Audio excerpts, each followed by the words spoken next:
نحمده ونصلي على رسوله الكريم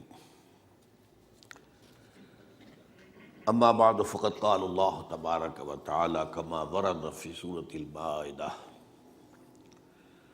اعوذ بالله من الشيطان الرجيم بسم الله الرحمن الرحيم وقالت اليهود والنصارى نحن ابناء الله واحباؤه قل فلم يعذبكم بذنوبكم بل انتم بشر ممن خلق یغفر لمن یشاء ویعذب من یشاء وللہ الملک السماوات والارض وما بینہما والیہ المصیر صدق اللہ العظیم رب اشرح لی صدری ویسر لی امری واحلل عقدۃ من لسانی یفقہوا قولی اللہم ربنا الہمنا رشدنا واعذنا من شرور انفسنا اللہم ارنا الحق حقا وارزقنا اتباعہ وارنا الباطل باطلا وارزقنا اجتنابہ اللہم ربنا نور قلوبنا بالایمان واشرح صدورنا بالاسلام ووفقنا لما تحب وترضى آمین یا رب العالمین۔ قرآن مجید کا ہر پڑھنے والا یہ نوٹ کرتا ہے کہ عذاب الہی کا تذکرہ بار بار آتا ہے۔ ایک عذاب تو ہے آخرت کا، جہنم کا، وہ تو یوں سمجھیے کہ قرآن مجید کے جو بنیادی عقائد ہیں، بنیادی ایمانیات ہیں، ان میں شامل ہیں۔ اس کے بغیر، اس کو مانے بغیر تو کوئی شخص مسلمان ہو ہی نہیں سکتا۔ لیکن ایک دنیا میں عذاب قوموں پر آتے رہے، مختلف حالات میں آتے ہیں۔ ہمارے ہاں بھی کبھی ہوتا ہے کہ یہ زلزلہ آ گیا تو یہ اللہ کا عذاب ہے، اس پر پھر کنٹروورسی شروع ہو جاتی ہے کہ یہ تو جو بھی دنیا کے طبعی معاملات ہیں، یہ فزیکل لاز کے تحت ہوتا ہے، اس کو خام خواہ عذاب قرار دینا جو ہے۔ میں اس وقت صرف اشارہ کر رہا ہوں، میں اس معاملے میں کوئی اس وقت بحث نہیں کر رہا، لیکن آج میں یہ چاہتا ہوں کہ یہ جو عذاب اللہ تعالیٰ کی دنیا میں آتے رہے ہیں، یا جن کی کہ دھمکی دی جاتی رہی ہے، جن کی خبر دی جاتی رہی ہے، جن سے ڈرایا جاتا رہا ہے، اگرچہ مختلف النوع اور گوناگون قسم کے رہے، اور بظاہر ان میں کوئی خاص ربط اور کوئی منطقی تعلق نظر نہیں آتا، لیکن یہ سب اللہ تعالیٰ کے ایک قانون کے تحت ہے۔ قرآن مجید میں اللہ کے قانون کو سنت اللہ کہا گیا ہے۔ لن تجد لسنت اللہ تبدیلا ولن تجد لسنت اللہ تحویلا۔ اللہ کی سنت ایک ہے، وہ گویا کہ اللہ کا قانون ہے جس کے تحت کہ وہ اس کائنات کے معاملات کو چلا رہا ہے۔ یہ سنت اللہ کا لفظ جو ہے سورۃ الاحزاب میں بھی آیا ہے، سورۃ الفاطر میں بھی آیا ہے، سورۃ الفتح میں بھی آیا ہے۔ تو آج میں آپ کے سامنے رکھنا چاہتا ہوں کہ وہ سنت اللہ کیا ہے، عذاب خداوندی کے بارے میں اللہ کا قانون کیا ہے۔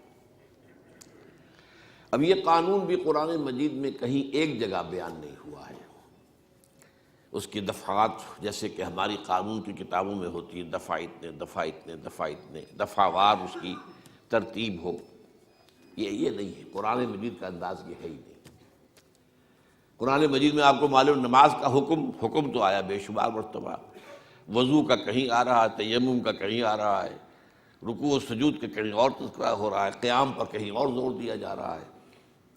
تو وہ سب کو جوڑ کر، اور ان کو جوڑنے والی شے سنت رسول صلی اللہ علیہ وسلم، لیکن یہ کہ ان کو جوڑ کر آدمی جو ہے وہ پورا معاملہ اخذ کر سکتا ہے۔ تو قرآن مجید میں جو یہ عذاب خداوندی کا ذکر ہے، اس کے اعتبار سے جو سنت اللہ ہے وہ جو آئی ہے، تو اس پر جو غور و فکر میں نے کیا، اور یہ آج سے یوں سمجھیے کہ 15-16 سال قبل کی بات ہے، تو میری جو کتاب ہے سابقہ اور موجودہ مسلمان امتوں کا ماضی، حال اور مستقبل، اس کا دوسرا چیپٹر اسی موضوع پر ہے، میں آج اسی پر گفتگو کر رہا ہوں۔ یہ سنت اللہ کیا ہے؟ 5 باتیں اہم نوٹ کرنے کی۔ پہلا جو اصول ہے وہ یہ ہے کہ یہ دنیا دار الامتحان ہے، دار الجزا نہیں ہے۔ بیسیکلی یہ دار الامتحان ہے۔ خلق الموت والحیات لیبلوکم ایکم احسن عملا۔ سورہ ملک میں جو فرمایا، اس نے یہ موت اور حیات کا سلسلہ اس لیے بنایا ہے تاکہ تمہیں جانچے، پرکھے، آزمائے کہ کون ہے تم میں سے اچھے عمل کرنے والے۔ یہ ایک امتحانی وقفہ ہے۔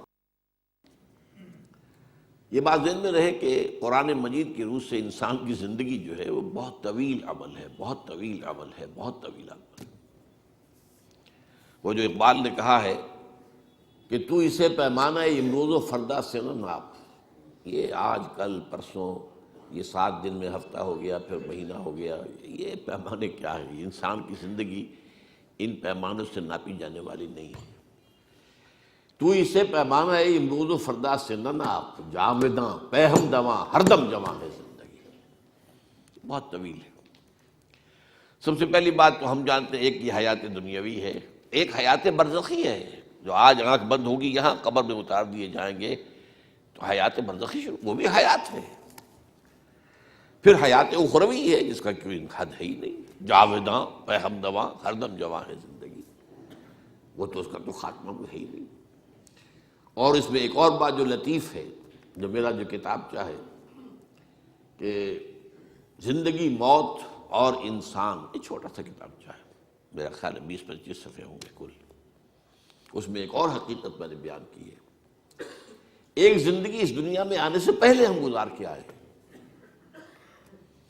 وہ زندگی تھی صرف روحانی زندگی، ارواح تھی ہماری، اجساد نہیں تھے، جسم نہیں تھے، اور ان ارواح سے اللہ نے عہد لیا تھا، الست بربکم قالوا بلا۔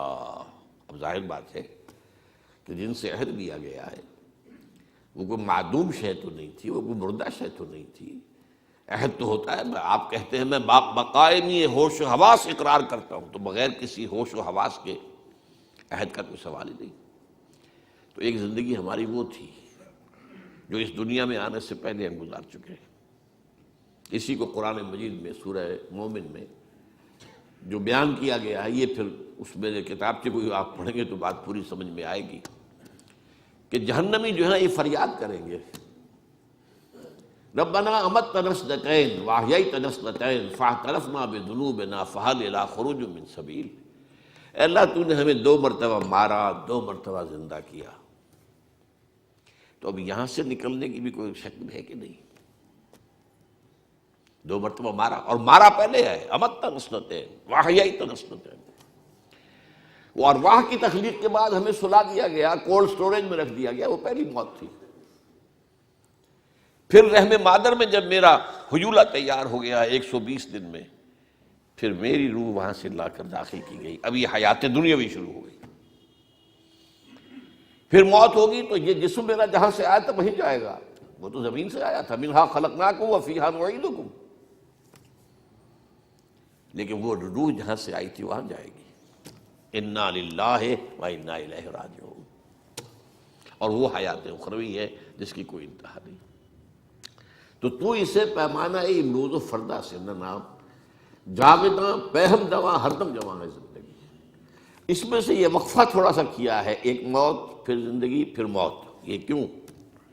یہ چھوٹا سا وقفہ 40-50 سال 70 سال، بلکہ 70 سال بھی ہو جائیں تو ان میں سے آپ نکال دیجئے، پہلے 15-20 سال تو ابھی شعور ہی نہیں ہوتا، اور بعد میں بھی جو ہے اگر کسی کو زیادہ عمر ملے تو پھر جو ہے انسان کے حواس اور اس کی قوا جو ہے ذہنی وہ کمزور پڑ جاتے ہیں۔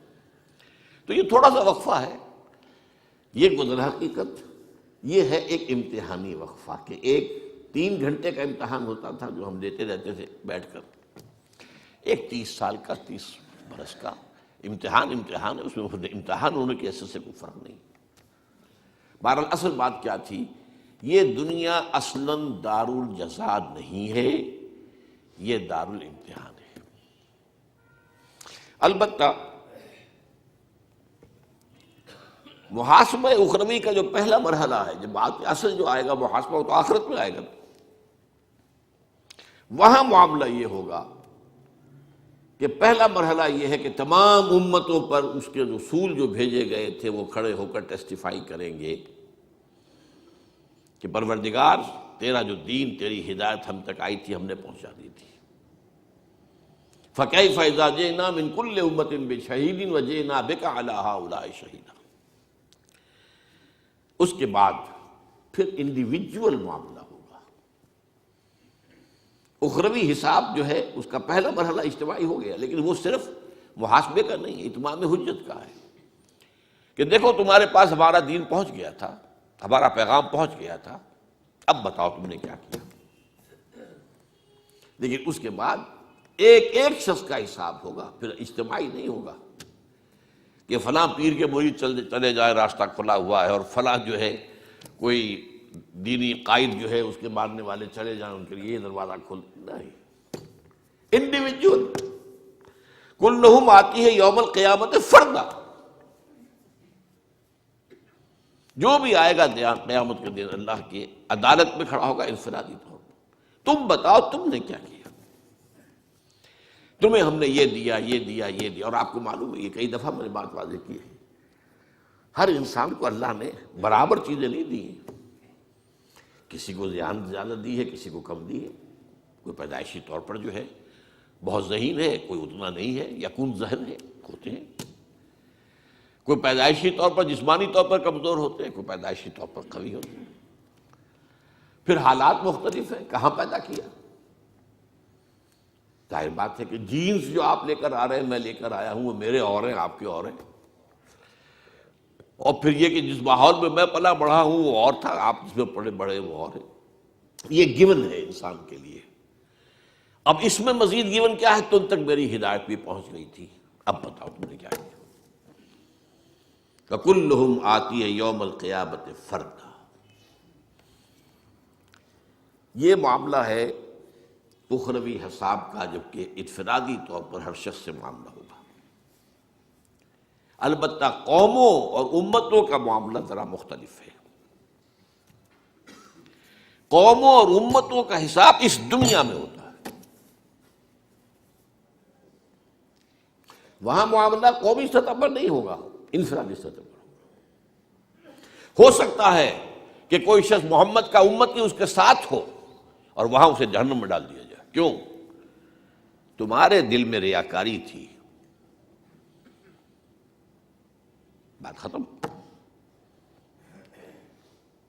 بڑی سے بڑی فگر زیرو سے ضرب کھا کر زیرو ہو جاتی ہے۔ تم بہت بڑے عالم تھے، ٹھیک ہے، اے اللہ میں نے یہ کیا، تیرا دین کا علم پھیلایا، کیا تم نے، لیکن تم نے اس لیے کیا تھا کہ کہا جائے کہ فلاں شخص بڑا عالم ہے۔ وہ کہہ دیا گیا، دنیا میں ڈنکا بج گیا، تعریفیں ہو گئی، تہنیت ہو گئی، تمہاری عقیدت مند پیدا ہو گئے، بس ختم، تمہارا مطلوب و مقصود حاصل ہو چکا، یہاں کچھ نہیں ہے تمہارے لیے۔ اے اللہ میں نے تیری راہ میں جنگ کی، میں نے جان دے دی، ٹھیک دی، لیکن تم نے جنگ کی تھی اس لیے لِأَن يُقَالَ جَرِیٌّ، کہا جائے بڑا جرأت مند آدمی ہے، صاحب کیا کہہ دیں اس کے، نیت یہ تھی تمہاری۔ فقط قیلا، وہ کہا جا چکا دنیا میں، تمہارا مقصود حاصل ہو چکا، you have already had your reward, اب یہاں کچھ نہیں ہے۔ بڑی کبھی تاریخ کرنے والی حدیث ہے یہ، یہی دولت مند کا معاملہ ہو، اللہ میں نے تیری راہ میں بڑی دولت خرچ کی تھی، تم نے اس لیے کی تھی، کہا جائے سخیٌ، بڑا سخی آدمی ہے، کیا کہنے اس کی، نیت یہ تھی۔ اگر یہ نیت نہیں ہے کہا جائے کوئی پرواہ نہیں، نیت یہ نہیں ہے کہا جائے بھائی بڑی بہادری سے لڑا فلاں سے، کوئی حرج نہیں۔ اور نیت ہے اگر تمہاری، اللہ نیت کو جانتا، ہم کسی کی نیت کا فیصلہ نہیں کر سکتے۔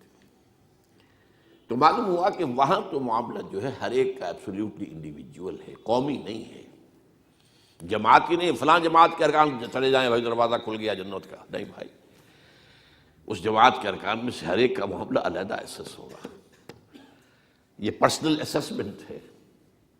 لیکن قوموں کا معاملہ اور امتوں کا معاملہ جو ہے